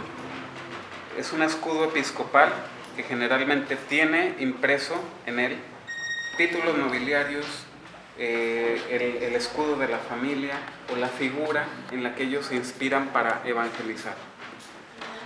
Estos gorritos se llaman mitras. El número de mitras en cada cuadro determina el número de obispados que ellos han gobernado. Cuando tienen este gorrito que se llama bonete, simboliza que ellos fueron miembros del cabildo eclesiástico. Están retratados con su cruz pectoral y anillo. Están casados con la iglesia. El breviario que da una referencia de la espiritualidad del obispo. Retratados con su capa magna, roquete, sotana y una cartela que nos da una referencia de lo más importante que hicieron ellos en vida durante su gobierno. ¿Quieren que se los nombre? El primer obispo, Gonzalo de Hermosillo, 1620. Luego Alonso Franco de Luna, abajo, Francisco de Quintanilla, Evia y Valdés, Pedro Barrientos Lomelí, Juan de Gorospe y Aguirre, Juan García Felipe de Legazpi, Manuel Escalante Colombres y Mendoza, Ignacio Díez de la Barrera, Pedro Tapiz y García, acérquense. ¿El Ojo de Agua lo conocen? Sí. Él es el que lo mandó construir. Don Benito Crespo y Monroy, Martín de Elizacovechea, acérquense. Salud. Pedro Anselmo Sánchez de Tagle, Pedro Tamarón y Romeral, Vicente Díaz Bravo, Antonio Macarrulla, Minguilla y Aquilaní, Esteban Lorenzo de Tristán, Joaquín Granados y Gálvez, Francisco Gabriel Olivares y Benito, Juan Francisco de Castañiza, José Antonio Laureano de Subiría y Escalante, Vicente Salinas de Infazón, Santiago Subiría y Manzanera, Francisco Mendoza y Herrera, José María González y Valencia, Lucio de la Concepción Torreblanca y Tapia, Antonio López Aviña, José Trinidad Medel Pérez y don Héctor González Martín. ¿Algún dato biográfico que quieran conocer de alguno?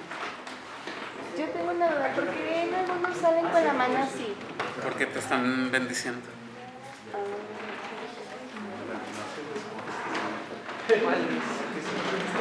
Sobre esta, ¿qué nos puedes decir? Acérquense de este lado.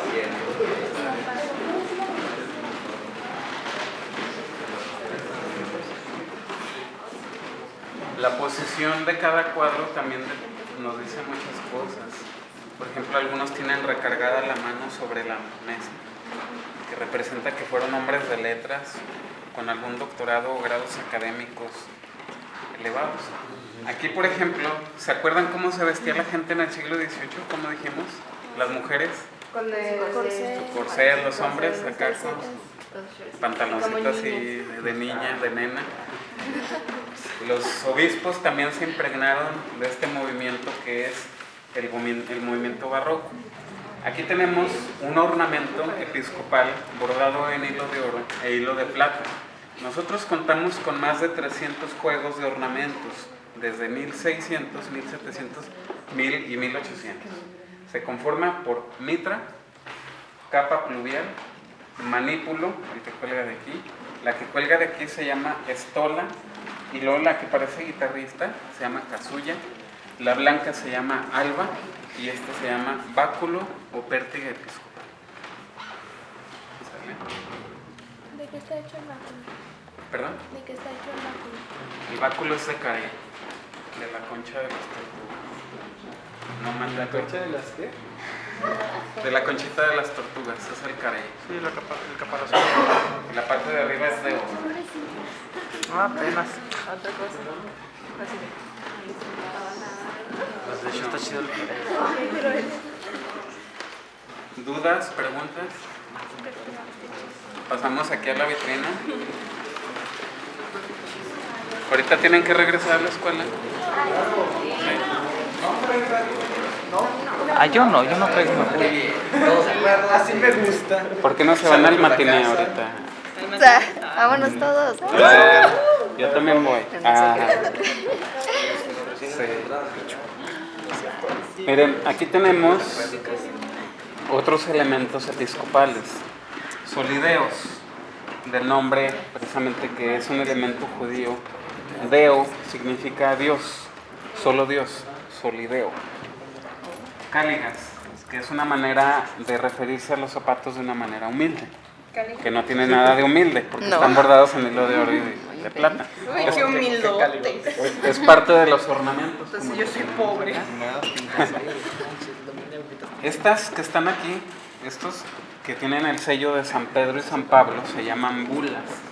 Las bulas las van entrelazadas al documento, que significa que es una disposición papal. Esta es una disposición papal que es la elevación del obispado de Durango en el año de 1891, otorgada a don José Vicente Salinas de Infazón como último obispo y primer arzobispo de Durango. Estos son sellos episcopales, con esos que les ponían, vertían cera y sellaban. Esta se llama estola, pero esta estola no está bordada, sino pintada con óleo. Ajá. Y los guantes con los que se solemnizaba la misa también están bordados en hilo de oro. Y ahora no, pues menos desnudillos. Sí, ahora de látex. Sí. De doctor. De doctor. De bolsa de plástico. De una bolsa nomás. ¿No? ¿Dudas? ¿Preguntas? Bueno, miren, aquí tenemos en esta mesa, la mesa es una mesa realizada en el siglo XVIII, michoacana. Su estilo se retoma del estilo Luis XV, que cuando se deriva para finales del siglo XVIII se le conoce como estilo Reina Ana. Se caracteriza por los mascarones en las patas y patas de lagarto. En el estilo Luis XV son garras de león. ¿Sí? Los entrepaños de la mesa manejan 4 pinturas de tipo neobizantino que representan las 4 estaciones del año. Y en el centro, una pintura con un marco en forma de campana que representa a 4 mujeres que sostienen al mundo. Cada mujer representa un continente. ¿Cuántos continentes dijimos que había? ¿Cuáles eran? Asia, África, América, Europa y Oceanía. Aquí aparece exenta Oceanía y solamente aparecen los otros 4 continentes, pero Europa sostiene gran parte del mundo en representación de dominio con motivo de la colonización. ¿Sale? Ahora, aquí se depositaban los votos para tomar decisiones unánimes. La importancia que tiene esta mesa es que aquí se tomaron las decisiones que rigieron todo este vasto territorio. La diócesis de Durango abarcó parte de Zacatecas, Sinaloa, Chihuahua y se extendía hasta el norte, que eran conocidos como los confines de la monarquía hispánica, que es Santa Fe, Nuevo México. Las sillas que tenemos acá, si ustedes se fijan, son más ornamentales, porque son mesas que datan de mediados del siglo XVIII. Estas son del siglo XVII, son más austeras y están forradas con cabellos de caballo. Y esta silla, que es donde se sentaba el obispo, representante de la Santa Sede, tiene labrada la corona de los papas, que está dividida por 3, la corona del Padre, del Hijo y del Espíritu Santo. Políticamente, Padre de Reyes, Vicario de Cristo y Gobernador del mundo. A mi derecha tenemos el último altar de madera que conserva. Es un altar de tipo neoclásico que en el centro maneja una pintura realizada por Miguel Cabrera en 1773. En la parte de arriba, en el friso, toda limpia. Rodeando la sala, en la parte de arriba, observen que están unos cuadros que representan el martirio de los 12 apóstoles. ¿Sí los ven?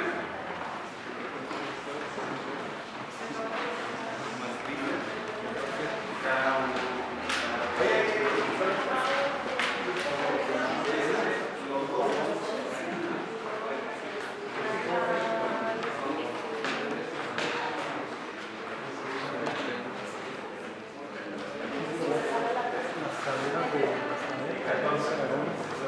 Porque son los apóstoles y aparecen representados San Pablo, porque nunca apóstol es que la iglesia y aquí arriba. ¿Sale? Ahora, ustedes ven también lo que vimos en el Cristo, cómo se les exalta el abdomen. Sí, la pancita. Ajá, porque comían muchas gorditas. se exalta mucho la manera en la que fueron martirizados. Como dijimos, el dramatismo de la pintura barroca. Por ejemplo, aquel que está allá, si se fijan, el vientre lo tiene muy inflamado. Esto hace referencia a que este santo sufrió hambruna antes de ser martirizado. ¿El brazo cómo lo tiene? Desgarrado. Desgarrado. Fue despellejado y restregado en sal. Y está jorobado. Ya me dio Está hambre. porque no está jorobado, sino que lo azotaron. Le están exaltando la espalda, pero ya parece un trasero, ¿no? Trasero. Entonces, tenemos aquel que fue aserrado a la mitad. Aquel fue atravesado por una lanza, este fue decapitado, este también. Allá aparece uno crucificado, este le clavaron un hacha en la cabeza, este le atravesaron una espada. Acá está San Pedro crucificado otra vez, San Andrés en forma de cruz, este le dieron un garrotazo en la cabeza, por eso tiene el garrote allí. ¿Sale? ¿Vale? Él es San Juan, pero él se supone que no lo agarraron. O sea, que a él no lo apresaron porque persiguieron a todos los discípulos de Jesús. Pero a él cuando lo encontraron ya como un anciano, ya era un viejito. Entonces lo agarraron, lo encarcelaron y lo dejaron sin comer y sin beber. Él pedía agua y en vez de agua le dieron veneno. Pero se lo tomó, no le pasó nada. No le pasó nada. Entonces, viejillo, pusieron, si ustedes ponen en un caso Dijeron que agua gallina hirviendo, vieja se buen ¿qué es caldo. lo que sucede? Se condensa. Pero si ponen aceite, agarra unas temperaturas elevadas, porque el aceite no se condensa. Entonces agarra unas temperaturas y lo que hicieron fue sumergirlo en aceite hirviendo, pero al momento de sacarlo salió rejuvenecido. Se escapó y fue cuando tuvo las visiones de las revelaciones y escribió el libro del Apocalipsis. ¿Sale? Estaba poseído. Miren, pasando este lado. Aceite hirviendo. A ver, Fernando. Saquen el caso para meter a Fernando en aceite hirviendo. No lo necesito todavía. Van a pasar 90 años antes de eso. Así como en el gobierno está el gobernador y está un congreso, así el cabildo y el obispo. Pero 3 miembros del cabildo tenían un privilegio que eran llamados los 3 claveros, de la palabra latín clave, que significa llave. Entonces, cada uno de ellos tenía una llave, y que tenía la llave de aquí, la de aquí y la de aquí. Aquí, muy importante resaltar que esto es de principios de 1700. Si yo tenía una cuchara o un martillo y hubiera vivido en aquel tiempo y lo pierdo, no voy a una ferretera a comprarlo, ¿verdad? Gracias a la revolución industrial, pues ahora puedo ir, y si se me pierde un martillo voy y lo compro ahí en la ferretera, hasta en un Oxxo, ¿no?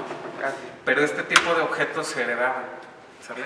Entonces lo que sí quiero resaltar es que el mecanismo que maneja aquí, pues es muy avanzado para su tiempo. Miren. La llave ingresa aquí y a través de este mecanismo se desactivan 7 aldabas.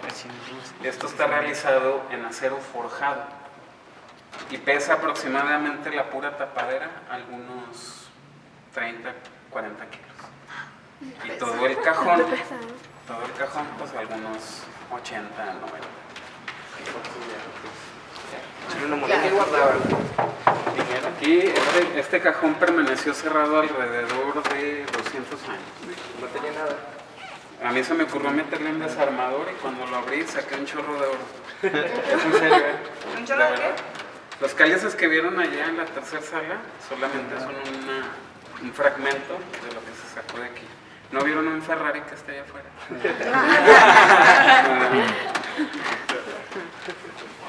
¿Sale? Se avienta de buenas. A ver, pon los dedos aquí.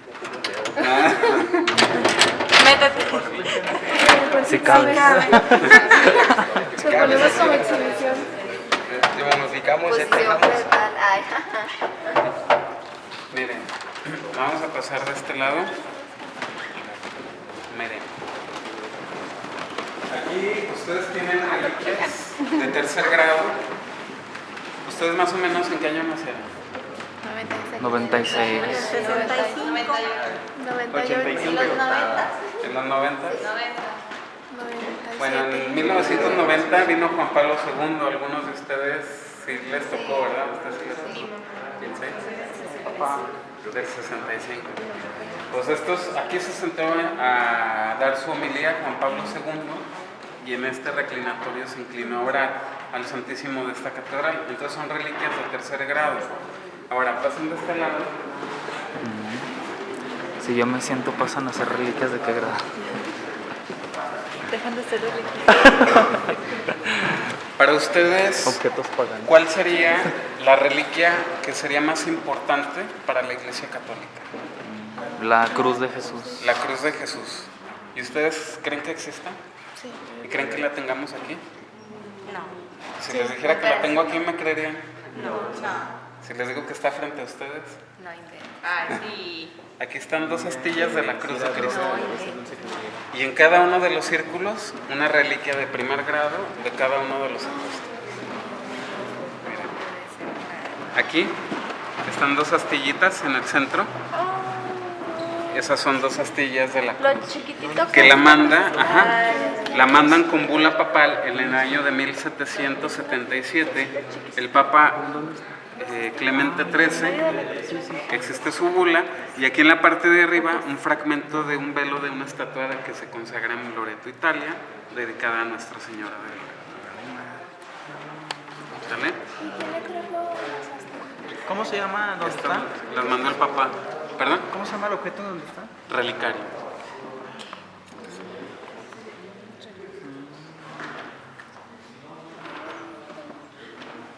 Y ahí cada uno tiene una cosita de... Sí, debe de ser una cosita así.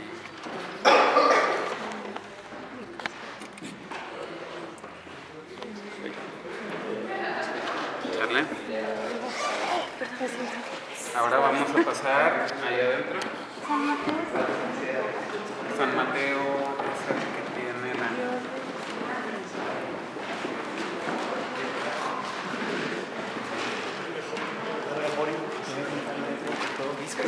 ¿Sí lo escuchaste validar? ¿Dónde algo al entrar? ¿Entonces dónde? En el ambiente. Las puertas son chicas para hacer reverencia. ¿Sale? No era porque eran hobbits, sino tenían que hacer reverencia. Si yo no lo sé, Candy me Entonces, ¿no percibieron algo en el ambiente? Sí cambió, ¿no? Estos libros, de hecho, sí, no es que nosotros la hayamos acondicionado, sino porque este es el ambiente natural de estos libros, porque han permanecido aquí ya más de 200 años. Estos libros están realizados en hoja de cuero de vaca. Se secaba, se cortaba el folio, se preparaba y luego el copista realizaba el canto y la partitura. Y el iluminador, que era el que dirigía la obra de este libro, hacía una pintura formando una letra y se llama letra capitular. Las letras capitulares y la ornamentación, porque a veces vemos pinturas aquí abajo, o la letra capitular en toda la hoja, están contextualizadas a la ceremonia que se celebra. Por ejemplo, esta es para distintos santos, pero por ejemplo tenemos para misas de muertos que las iluminaciones están realizadas con huesos, obispos en el purgatorio, papas en el purgatorio, y las letras son formadas por huesos. El más antiguo data de 1720. ¿Sale? Y aquí destaca la labor de José Remigio Puelles, Simón Rodríguez de Guzmán y Juan de Dios Rodríguez Leonardo, que eran los que realizaban estos libros. Muchos los mandaban de México y algunos los trabajaban aquí en Durango. Estos son los que se colocaban en el facistol del coro, en la pieza triangular que vimos ahí, en la sillería. Ahí se colocaban para que todos tuvieran acceso a la lectura. ¿Dudas? ¿Preguntas? ¿Cómo le hacen para cargar con libros? Pesa como algunos 4 o 5 kilos, más o menos. Son libros como en los que están allá. Ajá, todos son libros. Es una colección que se conforma por 67 libros de coro y 2 de canto llano.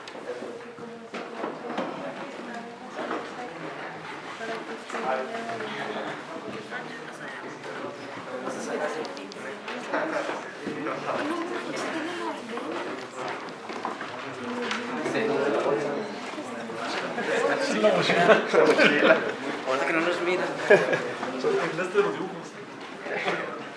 Casi como el pípilo. Gigantes, ¿sabes?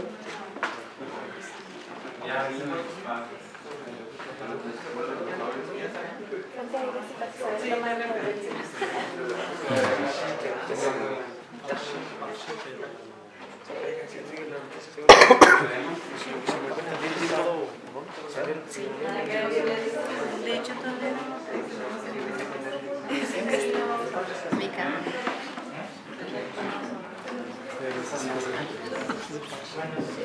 ¿Qué